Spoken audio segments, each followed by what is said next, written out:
నమస్తే. నేను మీ కుప్ప పద్మిని. ఇన్నాళ్ళు మీ సపోర్ట్‌ని నాకందిస్తూ, మీ ప్రేమని నాకందిస్తున్న ప్రతి ఒక్కరికి కృతజ్ఞతలు. ఇప్పుడు చూడబోతున్న ఈ వీడియో కూడా ఖచ్చితంగా మీకు ఉపయోగపడుతుంది.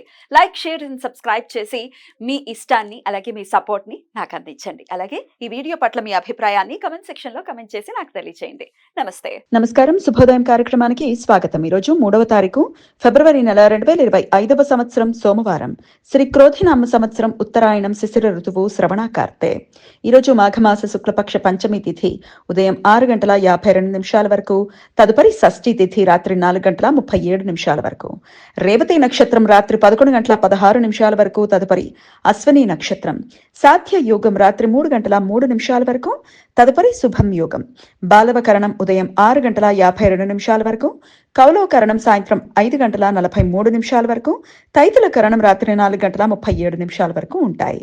సూర్యుడు మకర రాశిలో శ్రవణ నక్షత్రంలో సంచరిస్తున్నాడు. చంద్రుడు మీన రాశిలో రాత్రి 11:16 వరకు, తదుపరి మేషరాశిలో సంచరిస్తాడు. నక్షత్ర వర్జం మధ్యాహ్నం 12:04 నుండి 1:34 వరకు, అమృతకాలం రాత్రి 9:02 నుండి 10:32 వరకు.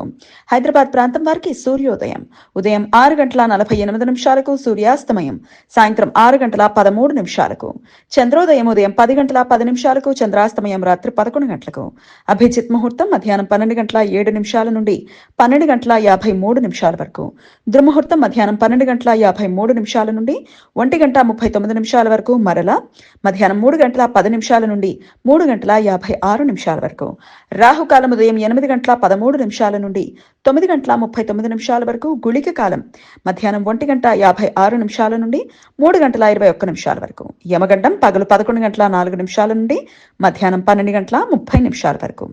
మాస శూన్య తిథి నిన్న ఉదయం 9:14 నుండి ఈ రోజు ఉదయం 6:52 వరకు ఉంటుంది.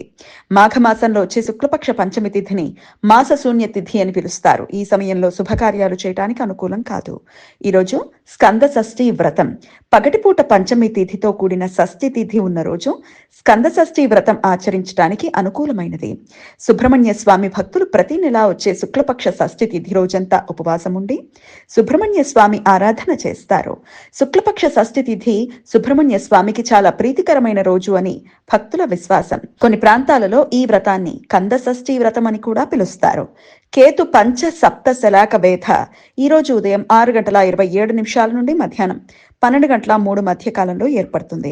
కేతువు ఉత్తర ఫల్గుని నక్షత్రం 3వ పాదంలో సంచరించే సమయంలో చంద్రుడు రేవతి నక్షత్రం 2వ పాదంలో సంచరిస్తున్నప్పుడు ఈ వేధ ఏర్పడుతుంది. ఈ వేధ సమయంలో శుభకార్యాలు చేయడానికి అనుకూలం కాదు. ఈ సమాచారాన్ని మనకు అందించిన వారు మేడికొండూరు విశ్వనాథ్ ప్రసాద్ గారు. ఆయనకు కృతజ్ఞతల్ని తెలియజేస్తూ సుబ్రహ్మణ్య స్వామి స్మరణతో సమస్త సన్మంగళాని భవంతు. నమస్కారం.